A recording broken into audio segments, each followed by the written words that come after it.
الزمالك بالنسبه لي هو اللي علمني الانتماء مش على طول المكسب.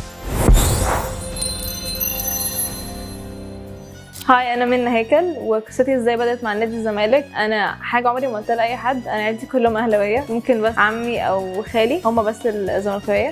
قصتي بدات ازاي. انا عمري ما كنت فاهمه كوره قوي، انا كنت بحب الكوره بس ما كنتش فاهماها للدرجه اللي توصلني فاهمه الكوره يعني. وكنت عايشه في الامارات، فانا اول ما جيت مصر نزلت عشان الجامعه. حد من صحابي قال لي انتي بتشجعي ايه وبتاع، قلت له يعني الاهلي علشان عيلتي وكده. ايه طب بتشجعي؟ قلت له ما اعرفش، هم كلهم اهلاويه في البيت فاهلاويه. قال لي لا مفيش حاجه اسمها كده، طب تعالي اعرفك عن نادي الزمالك. نزلت بقى، وداني حد من صحابي يعني، وداني ايسترن كومباني كان ساعتها. كان 2021.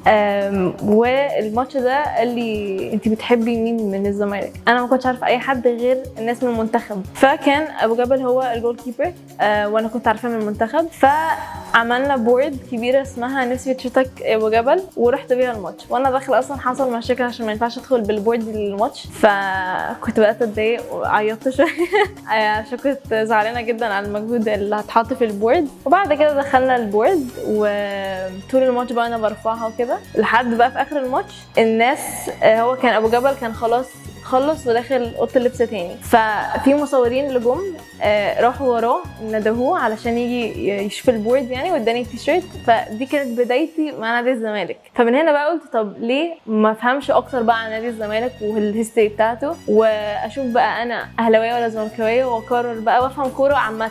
وهنا بقى برضو بدات العب كوره وافهم برضو عن، ودخلت ورك شوب عشان يعني افهم تحليل عن الكوره. وبعد كده كبرت عقلت وبقيت زملكاوي.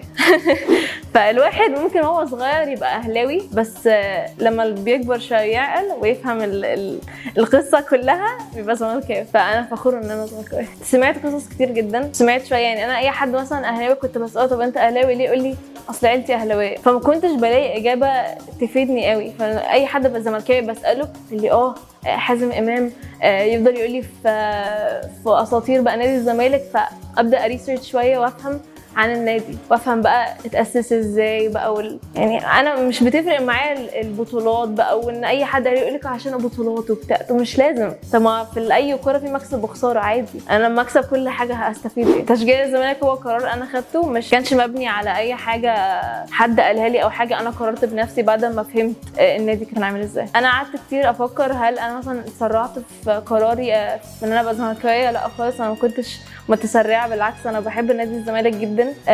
مفيش اي حاجه رجعتني ستيب باك واقول لا انا قلت حاجه غلط او انا اتسرعت في قراري. لا، انا بحب نادي الزمالك. فكره الفلوجز دي انا بدات اشوف الانفلونسرز، يعني لما ابص على مين بيروح الماتشات، هل في كونتنت بيتعمل على الماتشات او فلوجز. ما لقيتش ناس كتير بتعمل كده، وما لقيتش حد بيربريزنت النادي قوي، بيبقى جود فيجر بيرفورمانس، ويبقى يعني لايق على النادي. فانا قررت ان انا ابقى الريبريزنتيف بتاع النادي، وما لقيتش حد يعني محترم وبيعمل كونتنت حلو وبيبقى مختلف شويه عن الحاجات التانية. انا ما كنتش عايزه اعمل حاجه الناس كلها اوريدي بتعملها، فقررت ان انا اعمل حاجه تانية مختلفه. وهنا بقى بدات فكره الفلوجز، وان انا عايزه ابقى يعني وجه للنادي. الماتش عمري ما هنساه. بص، هما ممكن ماتشين، ماتش الدوري طبعا عمري ما هنساه، وكمان ماتش الكونفدراليه السنه اللي في 2024. موقف حصل لي عمري ما هنساه مع الجمهور. كان في موقف واحد، كنت انا لسه خارجه من الماتش، مش فاكره كان ماتش ايه، بس كان في حد من الجمهور جري ورايا. كنت خلاص بركب العربيه ومروحه، فكان معايا تيشيرت نادي الزمالك وقال لي ممكن تمضي عليه. فانا هنا بقى حسيت ان ايه ده للدرجه دي. وانا كنت مبسوطه قوي من المومنت دي يعني. ولا حسيت يعني بقد ايه ان جمهور نادي الزمالك فعلا حلو وجميل محترم. كل اللي انا بعمله طبعا ليه قيمه، والناس بدات تفهم بقى يعني اهميه الماتشات والدوري، والجمهور بدا يفهم ان لا يعني لازم نيجي ونشجع ونسبورت النادي مهما كان اي حاجه. انا لما رحت كاس العالم شفت كذا حد زملكاوي هناك، وسالتهم اصلا questions عن الزمالك. قالوا لي احنا متابعين الزمالك من كل مكان، ومش فارق اصلا بنكسب ولا بنخسر، احنا ورا الزمالك مهما كان. فهنا لا حسيت ان لا يعني تحفه يعني. حاجه اثرت فيا من تشجيع الزمالك، والله الشغف زاد قوي في الكوره، الجمهور.